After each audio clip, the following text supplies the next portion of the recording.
Hello and shalom everyone. मैं बहुत बहुत स्वागत करती हूँ आपका एक बार फिर से इस प्रोग्राम में, जहाँ पर परमेश्वर के वचन के द्वारा आप बढ़ रहे हैं और परमेश्वर की महिमा कर रहे हैं। आज मैं हूँ कोरबा में और यहाँ पर शाम की सभा बहुत अद्भुत हुई। 3 दिन की कन्वेंशन में प्रभु मुझे यहाँ पर लेकर आए हैं और यहाँ पर जो वचन आज शेयर किया, मेरा मन किया कि आप तक इसे पहुँचाया जा सके, आप भी उसी बरकत को पा सके जो यहाँ पर लोगों ने आज पाई है। और अपार्ट फ्रॉम द मिरेकल्स जो हुए यहाँ पर, जो बड़े बड़े चिन्ह और चमत्कार हुए हैं, उनके अलावा जो वचन ने लोगों की जिंदगी में काम किया है और उनकी जिंदगी में बदलाव की शुरुआत की है, मैं चाहती हूँ कि आप उससे महरूम ना रह जाएं, इसलिए मैं आपके साथ भी शेयर करूंगी। देखिए, सबसे पहले वचन में देखते हैं एक्सोडस, निर्गमन की किताब, जो कि कूच पंजाबी में बोलते हैं। उसमें 33 चैप्टर की 7 आयत में ऐसा लिखा है कि मूसा तंबू को छावनी से बाहर वरन दूर खड़ा कराया करता था और उसको मिलाप वाला तंबू कहता था, और जो कोई यहोवा परमेश्वर को ढूंढता वह उस मिलाप वाले तंबू के पास जो छावनी के बाहर था निकल जाता था। ओके, जब जब मूसा तंबू के पास जाता तब तब सब लोग उठकर अपने अपने डेरों के द्वार पर खड़े हो जाते, और जब तक मूसा उस तंबू में प्रवेश ना करता था तब तक उसकी ओर ताकते रहते थे। जब मूसा उस तंबू में एंटर कर लेता था तब क्या होता था कि बादल का खंभा उतर कर तंबू के द्वार पर, डोर पर खड़ा हो जाता था और यहोवा परमेश्वर मूसा से बातें करने लगते थे। और सब लोग जब बादल के खंभे को तंबू के द्वार पर ठहरा देखते थे तब उठकर अपने अपने डेरे के द्वार पर खड़े होकर वहीं से वो दंडवत किया करते थे, झुककर प्रणाम, लेटकर प्रणाम किया करते थे। और यहोवा परमेश्वर मूसा से इस प्रकार आमने सामने बातें किया करते थे जिस तरह कोई अपने भाई से बातें करता है। और मूसा तो छावनी में लौट आता था, पर यहोशू नामक एक जवान जो नून का पुत्र और मूसा का सेवक था, वह तंबू में से ना निकलता था। अब यहाँ पर जब हम ये पढ़ रहे हैं तो मैं सोच रही हूँ कि ऐसा कौन सा समय रहा होगा, ऐसी कैसी सिचुएशन रही होगी कि मूसा जो परमेश्वर के दास थे वो प्रभु के लिए मिलने के लिए अपना टाइम अलग करते थे। ऐसी क्या उसमें परमेश्वर के लिए लॉ लग गई थी कि वो छावनी से बाहर जाकर, लोगों से बाहर जाकर, भीड़ से बाहर जाकर परमेश्वर को ढूंढने के लिए, परमेश्वर से बातें करने के लिए टाइम निकाला करते थे। और प्रभु भी आकर अपने दास से, अपने बंदे से बातें किया करते थे, ऐसे जैसे आमने सामने हम लोग बातें करते हैं। जब आप भजन संहिता जबूर 105 का 4 पढ़ते हैं तो लिखा है कि यहोवा परमेश्वर और प्रभु की सामर्थ को खोजो, उसके दर्शन के लगातार खोजी हो जाओ। अब खोजी हो जाओ, ढूंढो, परमेश्वर की खोज में लग जाओ, सर्च फॉर द लॉर्ड। ये कुछ ऐसी चीजें जो समझ में थोड़ी सी देर से आती हैं। क्यों ढूंढने की जरूरत है परमेश्वर को? ऐसा क्या खास है जो हमें परमेश्वर से ढूंढ कर मिलता है? देखिए, जब आप यिर्मयाह 29 का 11 से 13 पढ़ते हैं, क्योंकि यिर्मयाह 29 का 11 तो हर किसी को मुंह जुबानी याद होता है कि परमेश्वर कहते हैं कि जो कल्पनाएं, जो प्लान्स मैं तेरे बारे में बनाता हूँ उन्हें मैं जानता हूँ, वो तेरी हानि की नहीं है, तेरे भलाई की है और अंत में तेरा भला ही होगा। लेकिन उसके आगे की जो बात है वो बड़ी इम्पॉर्टेंट और समझने वाली है। और 12 आयत में ऐसे लिखा है, तब उस समय तुम मुझको पुकारोगे और आकर मुझसे प्रार्थना करोगे और मैं तुम्हारी सुनूंगा। परमेश्वर ही बात कह रहे हैं। और आगे लिखा है, तुम मुझे ढूंढोगे और पाओगे भी, यानी यू विल सीक मी। परमेश्वर कह रहे हैं, you will search for me and you will find me, क्योंकि तुम अपने संपूर्ण मन से मेरे पास आओगे, यानी अपने पूरे दिल से। परमेश्वर कह रहे हैं तुम मेरे पास आओगे। अब देखिए, ये बात है कि परमेश्वर को ढूंढना बहुत इंपॉर्टेंट है। पर ढूंढना क्यों चाहिए? Why do you need to seek the Lord? देखिए, परमेश्वर को सीख करना इसलिए इंपॉर्टेंट है क्योंकि जबूर 16:11 में ये बात कही गई है कि परमेश्वर की प्रेजेंस में इमेंस जॉय है, आनंद की भरपूरी है। तो यानी हमें अगर अपनी जिंदगी में आनंद चाहिए तो हमें परमेश्वर की प्रेजेंस में रहना पड़ेगा, और परमेश्वर की प्रेजेंस में रहने के लिए हमें परमेश्वर की प्रेजेंस के लिए ढूंढना पड़ेगा सबसे पहले तो परमेश्वर को। दूसरी चीज, देखिए, जब हम परमेश्वर के वचन जबूर भजन संहिता 123 को पढ़ते हैं, उसके दूसरे आयत में ऐसा लिखा है कि जैसे जो सर्वेंट्स होते हैं उनकी नजर अपने स्वामी के, अपने मास्टर के हाथ की ओर रहती है, और जो मेड सर्वेंट्स होती हैं वो अपनी जो मालकिन होती है उनके हाथों की ओर ताकते रहते हैं। तो ऐसे ही हम परमेश्वर की ओर ताकते रहेंगे जब तक प्रभु हम पर अनुग्रह ना कर दे। यानी कि हम इसलिए परमेश्वर की खोज करते हैं, हम इसलिए परमेश्वर की ओर ताकते हैं, हम इसलिए परमेश्वर को देखते हैं ताकि हमें ग्रेस के साथ, अनुग्रह के साथ परमेश्वर भर सकें। तीसरी चीज ये कि हम इसलिए परमेश्वर को ढूंढते हैं कि हम प्रभु के साथ कंपेनियनशिप में, परमेश्वर के साथ फेलोशिप में जुड़कर जो है वो अपनी लाइफ में बेहतरी को देख सके।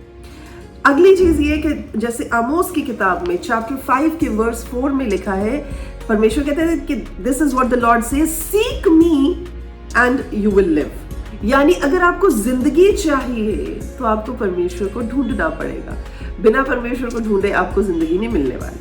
और पांचवी चीज which is again very important, जो कि भजन संहिता 14 के 2 में लिखा है, जबूर 14 के 2 में लिखा है कि परमेश्वर हेवन से नीचे देखते हैं, पूरी जमीन पर, पूरी मानव जाति आदम जात पर परमेश्वर देखते हैं और देखते हैं कि क्या कोई समझदार है, क्या कोई परमेश्वर को ढूंढने वाला है।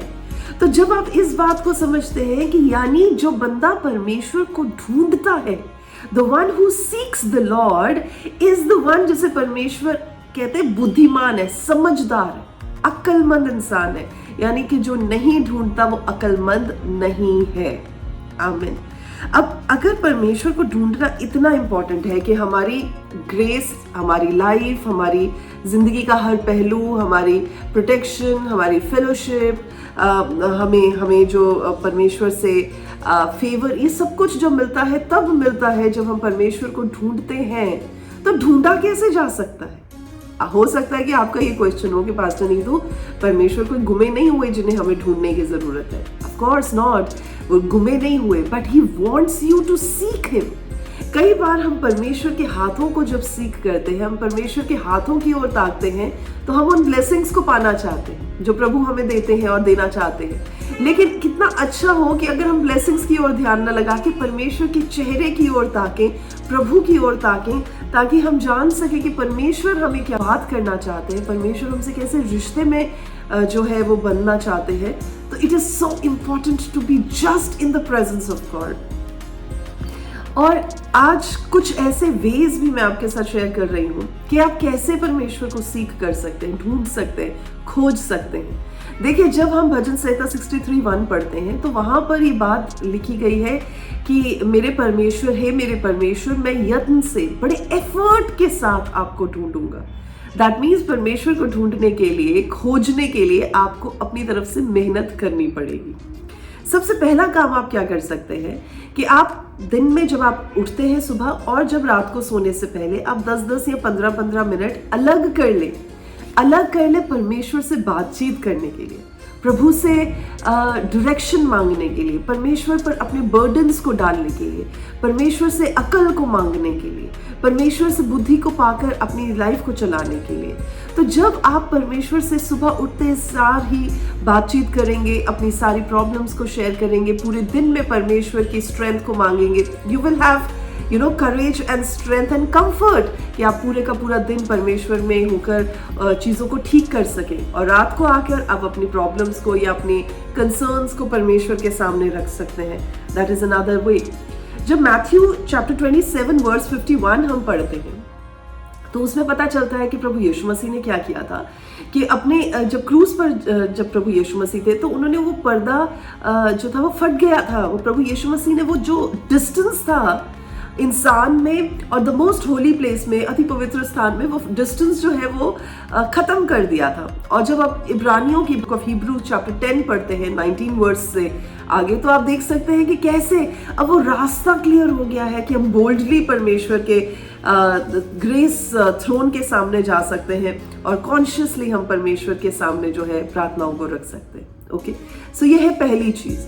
दूसरी चीज है कि जब आप परमेश्वर को सीख कर रहे हैं तो आप क्या करते हैं, यू मेक कॉन्शियस एफर्ट्स कि आप अपने आप को अवेलेबल करवाएं परमेश्वर के लिए। अब यहाँ पर जब हम पढ़ रहे थे एक्सोडस की किताब चैप्टर 33, वहां पर मोसेस क्या किया करते थे, परमेश्वर के दास मूसा अपने आप को अलग किया करते थे।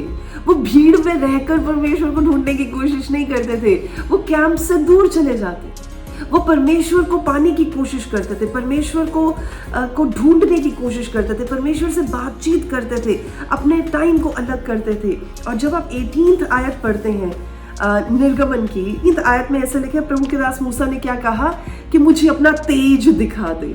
मतलब he wants to go a step ahead.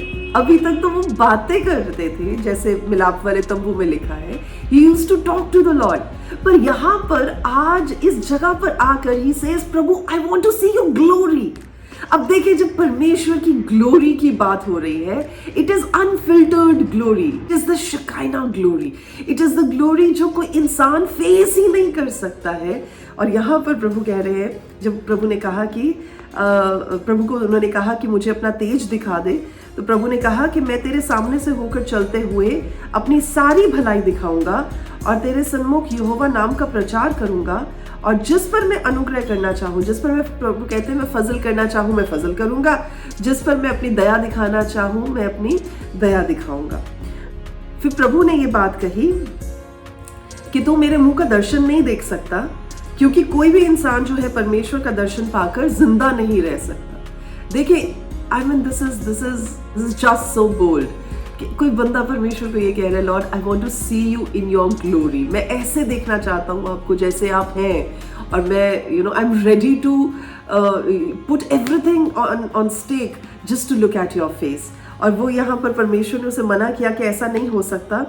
और फिर 21 आयत में लिखा है, फिर यहोवा परमेश्वर ने कहा, सुन, मेरे पास एक जगह है जहाँ यहाँ तू उस चट्टान पर खड़ा हो, और जब तक मेरा तेज तेरे सामने होके चलता रहे तब तक मैं तुझे चट्टान की दरार में रखूंगा, और जब तक मैं तेरे सामने से होकर ना निकल जाऊं तब तक अपने हाथ से तुझे ढांपे रहूंगा। फिर मैं अपना हाथ उठा लूंगा तब तो मेरी पीठ का तो दर्शन पाएगा, पर मेरे मुंह का दर्शन नहीं मिल पाएगा। मतलब आई थिंक परमेश्वर इम्पॉसिबल को भी उसके लिए पॉसिबल कर रहे थे। क्यों? बिकॉज परमेश्वर को पता था कि ये बंदा मुझे जेन्युइनली सीख कर रहा है, जेन्युइनली ढूंढ रहा है।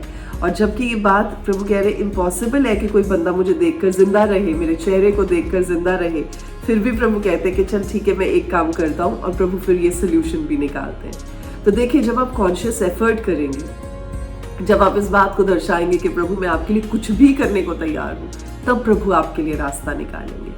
मुझे याद आता है वो अंधा बर्तिमेई जो प्रभु के लिए, प्रभु से अपने मिरेकल को पाने के लिए कुछ भी करने को तैयार था, किसी भी हद तक जाने को तैयार था। और जब आप इन चीज़ों को देखते हैं, उस औरत का जिक्र जब मैं अगर करूँ आपके सामने, जिसे आप जानते हैं कि 12 साल की रोगी औरत थी, वो भी किसी हद तक जाने को तैयार थी सिर्फ प्रभु यीशु मसीह तक पहुंचने के लिए। तो जब आप डेस्परेट हो जाते हैं परमेश्वर को देखने के लिए, जानने के लिए, प्रभु के साथ जुड़ने के लिए, तो प्रभु कोई ना कोई तरीका निकाल देते हैं, या फिर आपको ऐसा बोल्ड और करेजियस बना देते हैं, या आप में इतनी डिटर्मिनेशन भर देते हैं और आप कोई भी बोल्ड स्टेप लेने के लिए तैयार हो जाते हैं। आमीन। तो यहाँ पर भी हम देखते हैं कि कैसे परमेश्वर ने अपनी प्रेजेंस को दिखाया, और कैसे परमेश्वर ने अपने चेहरे, अपने नूर को परमेश्वर ने अपने दास मूसा के ऊपर दिखाया। अब आप कैसे कॉन्शियस एफर्ट्स कर सकते हैं? आप प्रभु के वचन को स्टडी कर सकते हैं, फेलोशिप होती है उसमें जा सकते हैं, परमेश्वर की सेवा करने के लिए आप लोगों के लिए अपनी मदद का हाथ बढ़ा सकते हैं। सो ये सारे कुछ वो एफर्ट्स हैं, कुछ तरीके हैं। आप अपने आप को भीड़ से अलग कर सकते हैं।